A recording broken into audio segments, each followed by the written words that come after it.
everybody, my name is Christy, and my channel is all about the intentional focus on money and mindset to decrease stress and increase happiness and joy in our lives. And there's something that I want to talk about today that I think is really important as we think about the things that really stop us from doing things that we know are good for us. And this runs across, I think, multiple areas of our lives. But when it comes to budgeting, very specifically, I think that a lot of the time we don't start budgeting because we're afraid of it, and also because we have this idea that budgeting has to be perfect. Like the very first budget we create has to be perfect, and if we set it up that way and we try it out and it doesn't work and our numbers are all over the place, well, throw it away. This doesn't work for me. And so, I'm guilty of this too. I have had this kind of start and stop mentality around budgeting for many, many years because I had this idea that it had to be perfect right out of the gate. Even though every expert that you read, every person who's giving tips on budgeting will tell you that it's not going to be perfect. Well, I need it to be perfect. I'm a perfectionist. Add on top of that I'm a very kind of OCD perfectionist.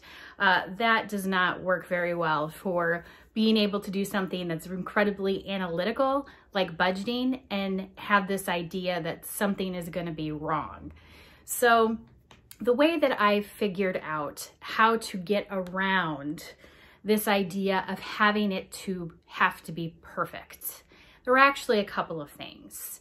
So one thing was really giving myself grace that it doesn't have to be perfect. It isn't meant to be perfect because who I am today and my situation today, it's vastly different than it was even 6 months ago, a year ago, 10 years ago.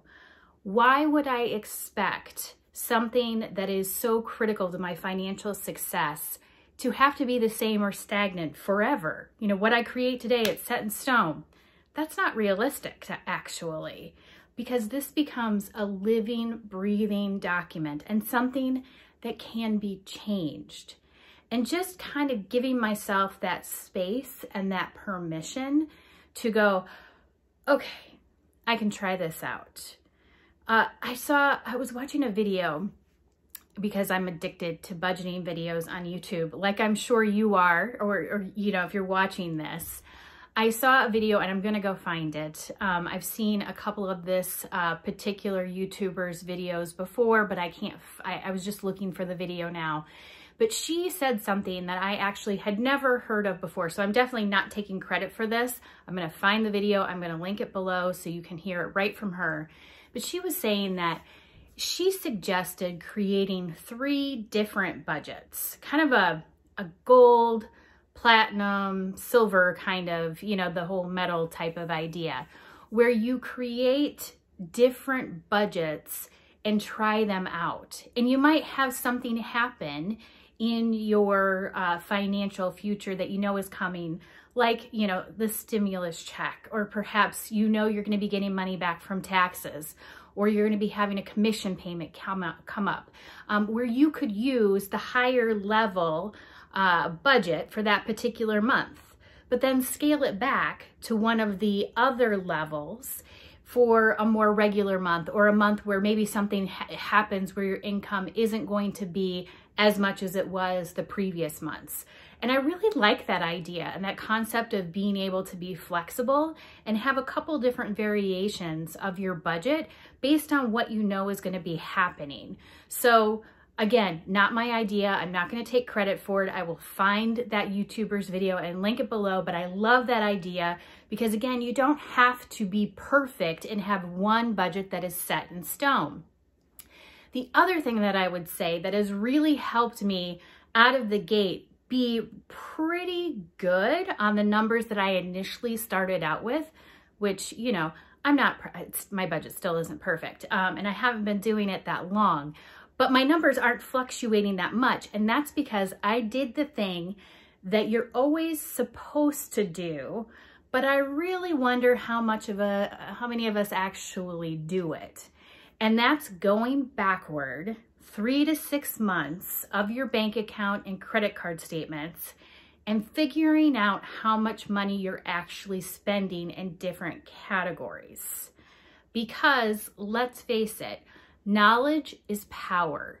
And once you know exactly where your money has been going, because we kind of approach this whole budgeting idea with, I don't know where my money's going. Well, let's figure that out, shall we? And so going back and actually looking at where you've been spending your money over the last several months allows you to have some real numbers to play with. Now, they're probably not the numbers you want them to be. I know in my case, I was spending way too much money between groceries and eating out for just me and my one little person that lives with me, my 3-year-old son. And so I was able to very intentionally look at bringing the numbers down when I was doing my budgeting. And I'm continuing to tweak that number as we've been going along. But that was one place where I could see right away, those expenses were blowing my budget. I'm not, and I haven't been a huge shopper, online shopper since the pandemic started. I've really been kind of hunkered down and I've been working from home. So it was the deliveries and it was the eating out at fast food restaurants and all of those things that really kind of, like I said, it was really busting my budget numbers. So I knew that then, and I knew how much money I was spending there, and I was pretty ashamed of it. And I was able to start reining those numbers in with some other strategies.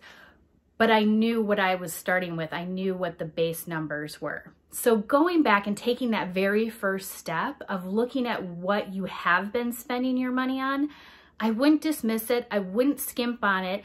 I would spend as much time as you need to do that one activity, and it will really set you up for success for your budgeting moving forward. So hopefully that's been helpful in terms of a couple of tips to really beat around this idea and get rid of this idea of having to be perfect with your budget. Again, give yourself grace, give yourself some space to know you can be flexible and it's not going to be perfect. Your budget is going to be a living, breathing document that is going to flex and change with you as your life changes.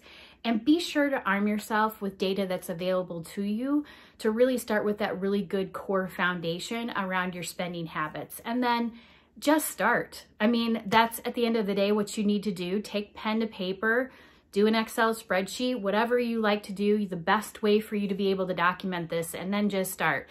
Don't let anything else hold you back. So I'd love to hear in the comments below, you know, as you've been looking at your data for your budgets, like what were some of your categories of budget busters? You know, what has really been the most helpful thing in getting you started and maintaining your budgeting process? And let's have a conversation about it. And in the meantime, if you like the content of this video, please give it a thumbs up. And if you'd like to hear more from me, please be sure to click that subscribe button and you'll be notified every time I upload a new video. So until next time, see you then. Stay tuned.